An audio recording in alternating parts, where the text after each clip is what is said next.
It's story time, guys. Today I want to share my salvation story with you. I think salvation story should be something we are all proud to share with everyone at any time. And I believe I've shared it before, like maybe 2015 on my Facebook, then was Search with Hannah. But it's been a long time. I've created a new channel. I have new subscribers. I feel I should share my testimony about how I got saved. But this story this story, I don't think it will be complete if I don't give a brief summary of the background where it all started from. And the brief summary, first of all, I'll say I grew up in a home, like my mom and my dad originally came from a Muslim home, but they gave their life to Christ after they got married. And my dad started off with White Garment Church, where he was a prophet, and he moved on to other churches, CAC, MFM. In the later part of his days before he died, he was attending Deeper Life. That was the church he was attending before he died. And so my dad was very strict with the things of God in the house. Literally, we don't get any break. Morning devotion is like 3 hours. Night devotion, and I'm talking night devotion, my dad comes back from work like 11, 12 because of the nature of his job. And you will still have time to do 2 hours, 3 hours prayer time with us in the night. And you'd expect that a normal prayer, when he calls in one prayer point and we say in Jesus' name, we go to the next one. No, my dad will like, let's thank God for this. Then he will say a story that relates to that prayer point, that real life story, why we should do that thing more. Before we go to prayer about his business, about our family, about our school, it's a long process. About people that are going in, like we went as far as that. And we used to go to church like 6 a.m. This man won't even let us have what's this called? He won't let us have breakfast.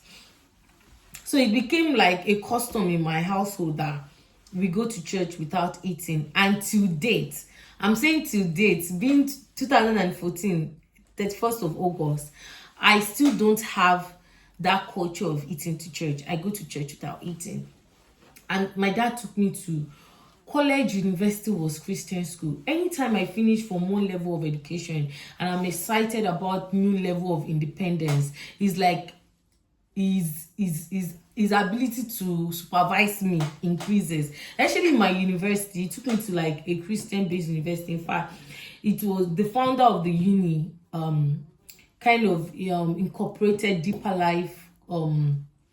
lifestyle and custom. So we had to go to church in school.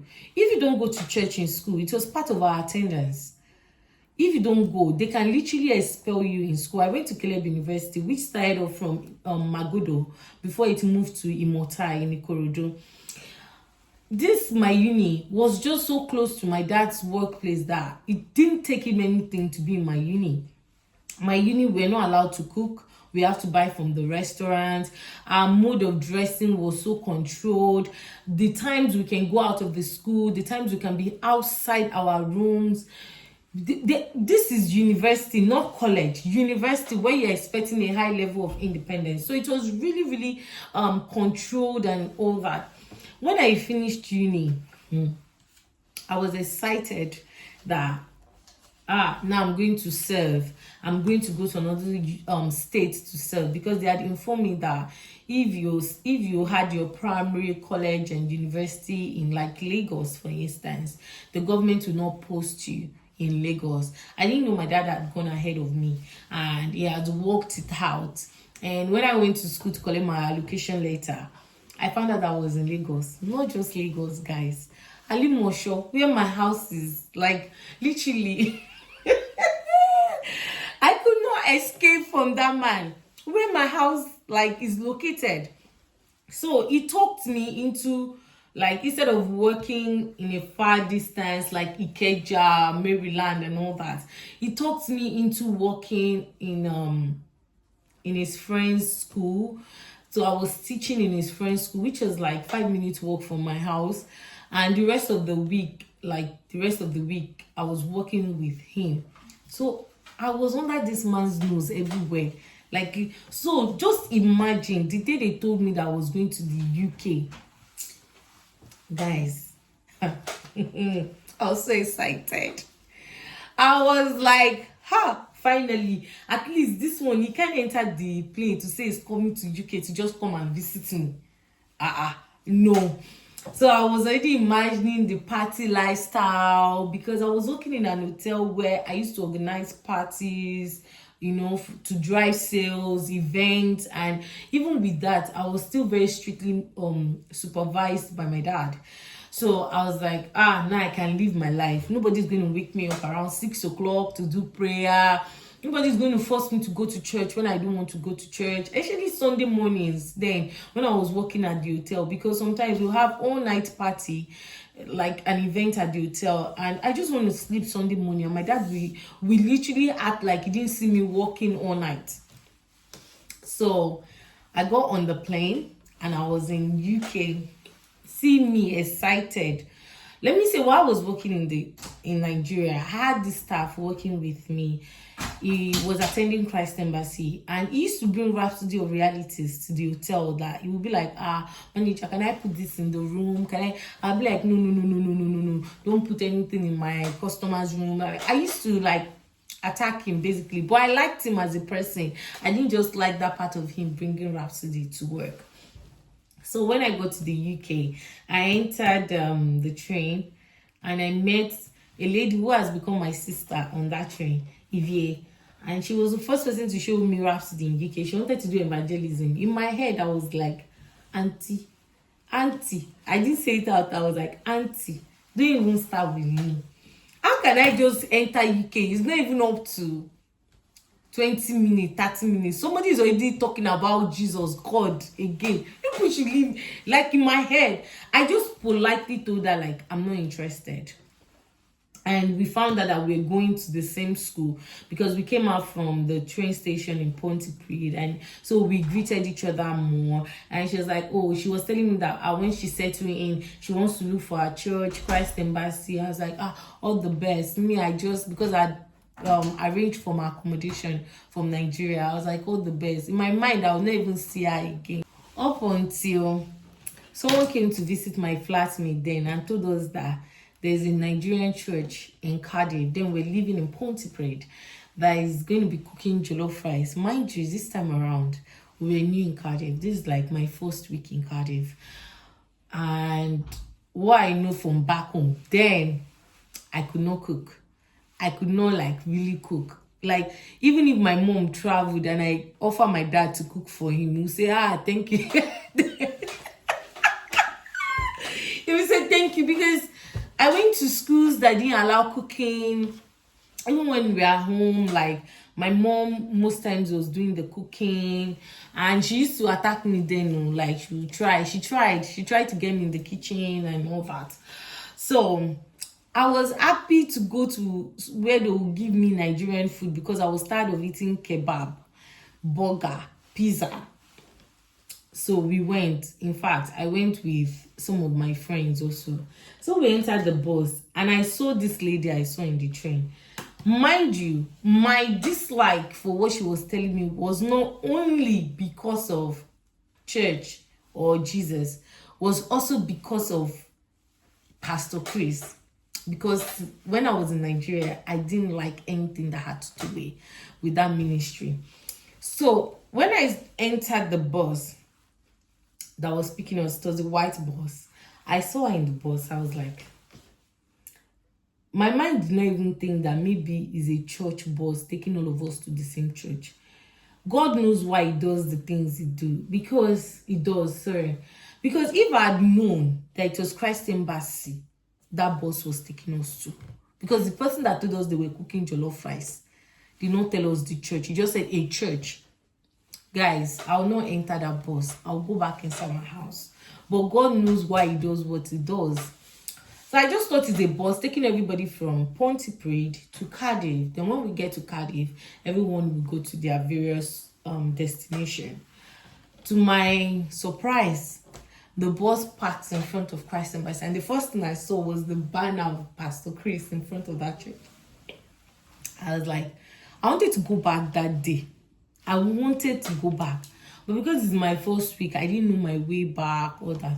So I just went inside with my friend, and with very firm determination that if they say, do you want to give your life to Christ? Do you want to do anything? I will not stand up. And my friends will not stand up. So I entered the church that day. I remember they kept me on the second row. The choir was seated. Then this lady, I believe her name is Tayo. Yeah, I remember Sister Tayo. She was one that led praise and worship that day. And she, you know, when you come to church angrily, that you're not happy about where you are. So I was in a defensive mood. Let me just put it that way. And she came to worship and she sang this song, Precious Jesus, I thank you for that song. Even though I didn't know it, that song just captured me. It was like a calming, it was more like calm down. So it was like the first stage of me relaxing. So I did really enjoy the worship segment. So the pastor came on and Daddy was speaking about purpose. Mind you, I've made up my mind. You know when you say, I've got my mind made up and I won't. I've made up my mind that no Jupiter. You see this teenage life enjoyment that I wanted to enjoy, that my daddy supervised me and church. UK is for the wild life. That was my plan. And he started talking about purpose. Why you then he started saying words like, why are you in this place for such a time as this? Why are you here? And what I can share today, my coming to UK there was a story behind it. And so when he started saying those things, I didn't know when they said, if you want to give your life to Jesus Christ, stand up. That's how I stood up. And we went to the first timer ministry. In fact, I got to the first timer ministry. I registered my name for water baptism. I want to talk about what happened when I went to the first timer ministry, but I will not talk about it today because it's another story time about how I started speaking in tongues. So I will not talk about it today. And from that moment, I knew that something had happened to me. Even when I spoke to my dad, because when I was leaving Nigeria, he was saying, make sure you remember the child of whom you are, make sure you look for a church, make sure you do this, that, when he called me and said, did you go to church? I said, yes, I went to Christ Embassy. He was even shocked that it's Christ Embassy because it was like my whole household, all of us, we didn't like Christ Embassy. So he was shocked and he was surprised, but he was like, as long as you're going to church, that's all that matters to me. And he was happy and excited. I was happy and everything changed. That's why to date, anything I do in the house of God is not because anyone is asking me to do it.